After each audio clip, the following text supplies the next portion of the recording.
आओ साहब वहाँ नेपाल है साहब। दोस्तों जो તમે એવું વિચારતા હો ને કે દુનિયામાં બધું બોરિંગ ચાલી રહ્યું છે ને તો જરા થોભી જાઓ, કારણ કે જે ભારતમાં નથી થયું ને એ આપણા પડોશી દેશ નેપાળમાં થયું છે। જી હા, નેપાળના પ્રધાનમંત્રી બલેન શાહે તો જાણે આખી સિસ્ટમ બદલી નાખી છે।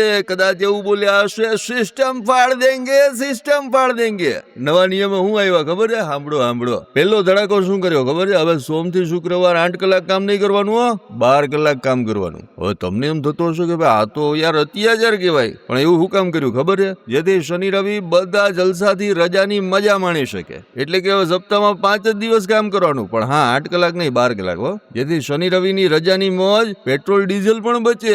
કેવો લાગ્યો આઈડિયા? બીજો કાયદો શું લાવ્યા ખબર છે? હવે જે સિક્યુરિટી છે ને માત્ર વડાપ્રધાન અને ગૃહમંત્રીને જ મળશે, બાકી બધા નેતાએ જો પ્રોટોકોલ જોઈએ ને તો પોતાના ખર્ચે બોડીગાર્ડ રાખવાના। એટલે બીજા બધા નેતાઓને જો સીન સપાટા કરવા હોય ને અને આજુબાજુમાં જો બોડીગાર્ડ જોતા હોય ને તો ખિસ્સાના ખર્ચા કરો ભાઈ, પબ્લિકના પૈસે આવા જલસા નહીં ચાલે। વિદ્યાર્થીઓ માટે તો શું લાવ્યા ખબર હે? 20 વર્ષ સુધી પોલિટિક્સ થી દૂર જ રહેવાનું, ખાલી ને ખાલી ભણવામાં જ ધ્યાન દેવાનું। અરે સાંભળો, ભ્રષ્ટ પોલીસ કર્મચારી જો પકડાય ને તો એને ખાલી કેવા પૂરતા સસ્પેન્ડ નહીં કરવાના, આજીવન સસ્પેન્ડ જ કરી દેવાના। અને જો બળાત્કાર કર્યો ને તો બીજી કોઈ વાત જ નહીં, ના તારીખ પે તારીખ, ના કોર્ટ કચેરી, સીધી જ ફાંસી હો।